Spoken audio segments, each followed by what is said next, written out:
years ago, bassist Nikki Sixx co-founded the group Motley Crue, one of the greatest ever. Now syndicated radio host, Nikki releases his second book, This Is Gonna Hurt Tomorrow. Here's a look at the documentary about the making of the book. I don't like being told no by people that don't know what they're talking about. For me, I was told no my whole life, and I was definitely rebellious as a teenager, maybe as a young adult, maybe there's a little left in there. It's about creating something that inspires people to see things differently. Drama all the time. Oh, hi, and we're back. Nikki's here. We're so excited.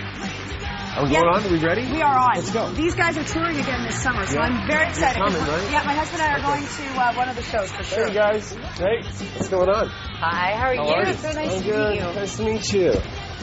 The pictures in your book are fantastic. Yeah, you liking them? I do like them. They're very interesting. artistic and very So is this your idea?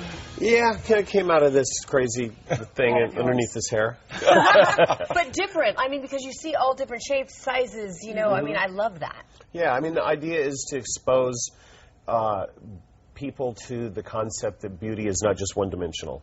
Right. And, you know, where I came from when I was a kid, I grew up, we were, you know, punk rockers, and we were sort of outcasts, and because we were really into art and music and stuff, and we were put down a lot. And then all of a sudden you become a rock star and a sex symbol, and it gets a bit conflicting. So I kind of wanted to talk about that and let young kids see that. You didn't want to do the regular book thing. You wanted to do something. Well, you've already done a book. You've done.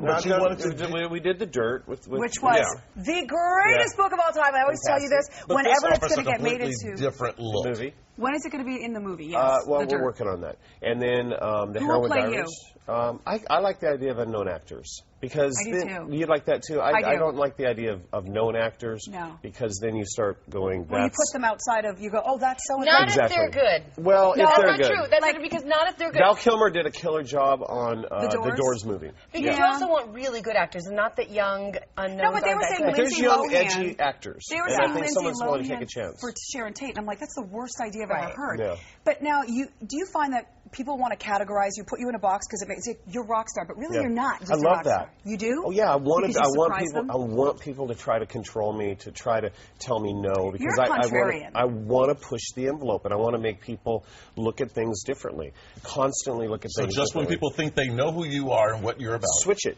Yeah, well, if you read, we did it with Motley Crue. We never used the same logo ever, twice. I mean, that's like it was a record company nightmare. Especially for branding. I bet they want to brand you. I mean, they want it. But you reinvent yourself. You continue to reinvent yourself. It's funny about you. When I read The Dirt, I felt like I knew all you guys. And the great aspect of The Dirt is that it's all from their different perspectives. So Nikki might tell a story, and then Tommy might go, well, this is my version of what went down. Then when I read Heroin Diaries, I thought, God, I really know everything about you. But I really don't, because I listen to your show sometimes. You do? Yeah. And I follow you on Twitter, and you really offer up some different things I think people would be surprised. I think, you know, we have an opportunity. We've been around for a long time, and all of us, you know, we're in the public eye, to share personal aspects of your life, but also push people who are following, maybe to inspire them to be more positive. So I try to do that all the time. I try to inspire kids, you mean? Because I try to sometimes inspire kids. And what's the message you want to give to them? The message for me is what I had to do in my own head is I had to turn all the messages in my head around and realize I could do anything I wanted to do if I just saw it and went for it. And that's what I try to say to people is like, if you see it, if you want to become a guitar player or a painter or a newscaster or a rock star, I don't care what it is, go for it. Okay, but be who you are. Be who you are, and don't sell out. Don't sell out. Sometimes that's easy to say. Like, because what if they want to be a singer and they really can't sing? Well, like, I mean, do you know what I mean? Like, it's not their natural calling. Like, how do you guide that young person into saying, okay, you like music, but maybe you should go being positive and staying positive about it? Well, I think the idea is to try. And not be told no. I was told no right from the get-go. But that motivates you. Well, that motivates me. You love that. It's a problem. Yeah. I have the same sort of thing. Like, you can't do it, so you're like, oh, really? Oh, really? Watch me do this. it. Yeah, watch this. What's your biggest no? What was your biggest that you really remember? But you couldn't become a rock star? Well, and you know, I never wanted to be a rock star. I wanted to be a musician. Big difference. And then there's a big difference. And then that came with it. You know, a lot of times it's been told things in the music industry, that things we can't reinvent ourselves musically, we can't put on certain kinds of shows. You know, being a photographer, was told, and when you look at my book, a lot of the stuff that I've photographed is macabre and ugly, and society won't understand. And so, of course, I photograph it and try to explain to you and let them see the beauty of the people in this book. Middle America won't like you. Even once you make it, people still try to tell you no. Well, of course. And as long as it's your attitude. Your attitude is everything, you know. And I know it sounds so simple, and you know, I come in this package that doesn't look like that, but inside I'm driven every day to do better and better, and inspire everybody around me. Look at Diane Arbus, the stuff she's doing. Diane Arbus is great example. I love her. The photographs in there are unbelievable. Thank you. And young people are getting a good message out of this book.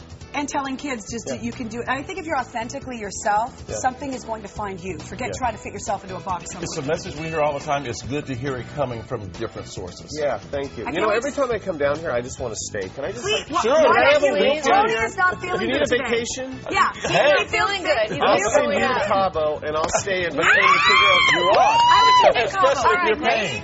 I'm paying. If you're paying, I'm going. Work that out. Tuesday at the Grove. Book signing. Big night. It's at Barnes & Noble. Nikki's going to be there. Go check it out. I'll see you on tour this summer. I cannot wait. Thank you, guys. I never offer.